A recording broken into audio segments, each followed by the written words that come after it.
lot of your generation are saying tax the rich. As they say, never happened, Joe.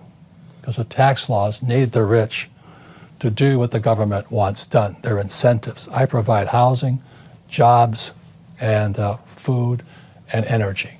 Mm-hmm. So that's what they should be teaching, but our schools will never teach that because they're fake teachers. Anything else? So that's kind of a review of Rich Dad, Poor Dad. Yeah, thank God you gave that. I mean, even when you were talking about jobs, it's like, well, yeah, none of us would be here if it wasn't for you creating this company. Yeah. And so it's kind of curious as to why the government wouldn't want us to be creating more houses, more companies. Why aren't they making us learn this in school? Well, because it's fake education. Mm-hmm. It's fake teachers. It's been going on for hundreds of years. And like I said, when the rich took over, there was Rockefellers, Carnegie, Mellon, and they said, they said, we don't need more entrepreneurs, we need more employees. So the purpose of American education is to create soldiers and employees, people who just do as they're told, but know nothing about money. There's three kinds of money today that you guys got to be aware of. One is God's money, and God's money is gold and silver. So this is silver. Yeah. And this is gold. The reason I brought it is most people don't know what it looks like. Mm-hmm. And then there's government money, which is fiat currency, which is the dollar, the yen, the peso, the euro, the yuan. Yeah. Fake. And everybody's working hard for it. It's like eating fake food or drinking fake water. That's why people are getting sick financially, because they're working for fake money. Yeah. Okay. And then there's fake assets, which was another part of the fake millennial, the fake generation series. But the reason I brought this here is most people haven't seen it. This here is real silver, plata. Mm-hmm. Okay, that's what it looks like. And so in 1972, and this here is gold. Yeah. This is God's money. This is what God's money looks like. Yeah. The reason I call it God's money is you can't fake it.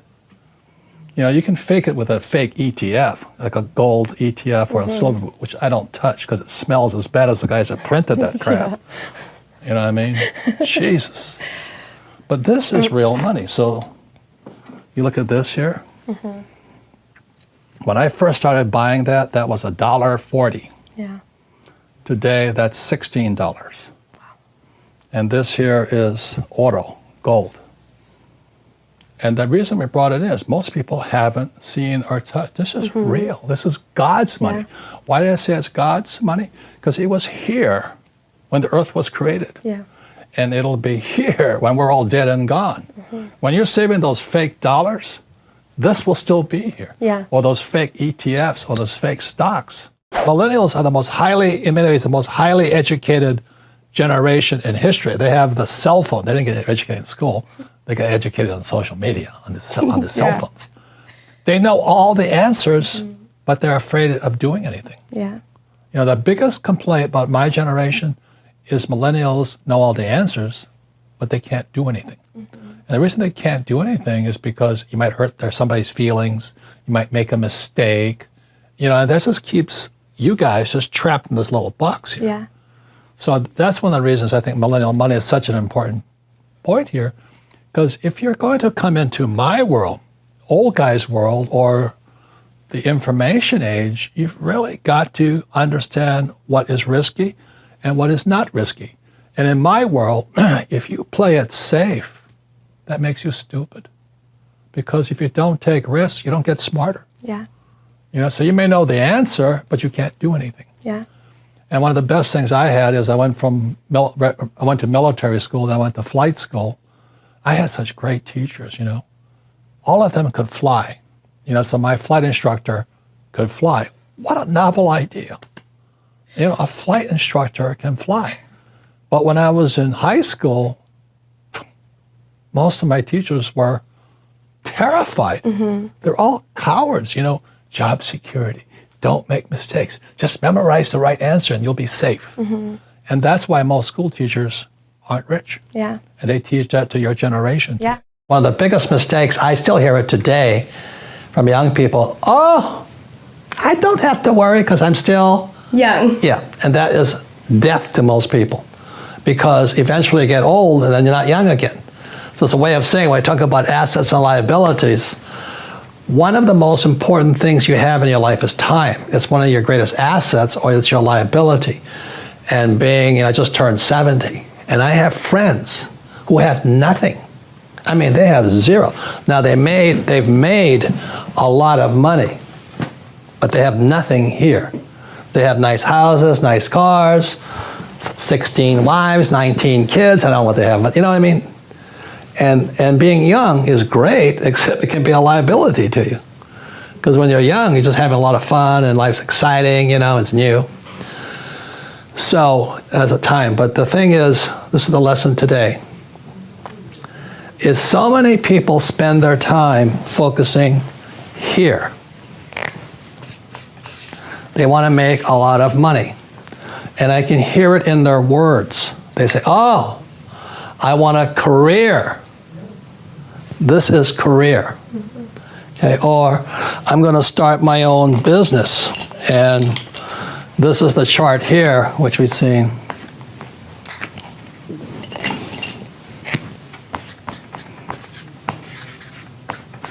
This is the cash flow quadrant, book number 2. E is employee.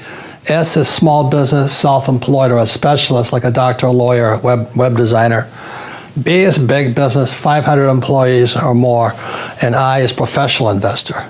So when I was your age, I knew I wanted to get here. This takes time.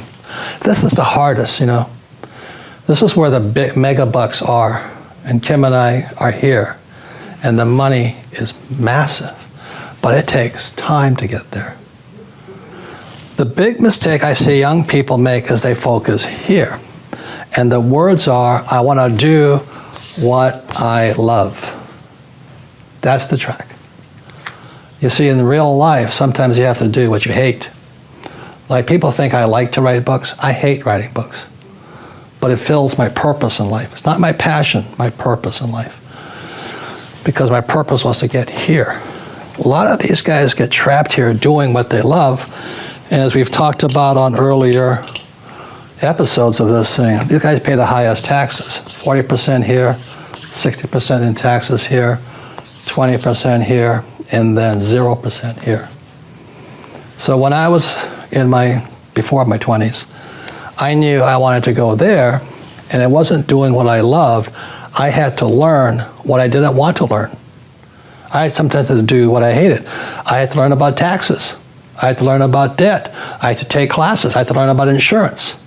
So I was doing a lot of things I hated doing so I could come over here. These guys never do this because they live their passion. I want my passion. The difference in passion is greedy, purpose is for other people.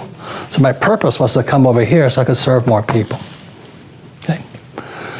So I have employees here and all this. I don't buy stocks, bonds, mutual funds, because as a professional investor, I can create my own assets. That's why I said, when I saw that iPhone come out, I said, all you millennials or all you entrepreneurs out there, that cell phone is your lifeline out of this mess. Use it.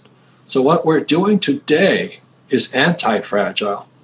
We're wartime leaders, and we're going to come out of this better. I don't know how, but it's called metamorphosis. Metamorphosis is like when a caterpillar turns into a butterfly. That's metamorphosis. And the definition of metamorphosis, you can look it up in the dictionary, is the transformation from an immature form to an adult form. Immature form to adult form. In other words, grow up. So for some of us, this crisis will grow up. We'll come out of it anti-fragile. We'll come out stronger. And that's why I've been watching my tweets. I say, the best teachers are on YouTube, not in school. Because most school teachers, and this is what Jordan Peterson is saying, he said, Jordan Peterson's being attacked by his own school teachers because they are pussies. They're all these guys, and they tenure, they need job security, they need protection. The world's a terrible place. Capitalists are crooks, and all this stuff. And it's a free country. You can listen to those guys if you want, or you can listen to Patrick McDavid. So your thing on the military leader versus the peacetime leader was prescient. It was one of the most important lessons everybody should look at it. They have to ask yourself today, am I going to be a military leader and come out of this anti-fragile and stronger, better, healthier? Or am I going to be crushed by what Fuller called grunge, the gross universal cash heist? That's why in 1997, I created the cash flow, 96, created the cash flow board game. It's the only game that teaches you accounting by having fun. So the cash flow game, I play at least 10 times, because each time you play, you're learning something new. Well, what the game is doing, because you have to move pieces and write and all this stuff, is moving your neural pathways. You have to train, the most important thing is change the neural pathways in your brain. And the brain is driven by your heart. And when I meet somebody with an employee's brain, they say, I want job security. I want a good pension. Does it have medical benefits? That's their brain. It's them. I can't help them. They got to rewire the brain, because the economy takes place between this year and this year. That's where the economy takes place, and in your heart and in your guts. I started playing Monopoly. I was 9 years old, and everybody's played Monopoly, except I played it in real life. 4 greenhouses, 1 red hotel, tax-free. If you're really going to learn to be rich, you have to learn how to sell, how to use debt, and how not to pay taxes. That's the game.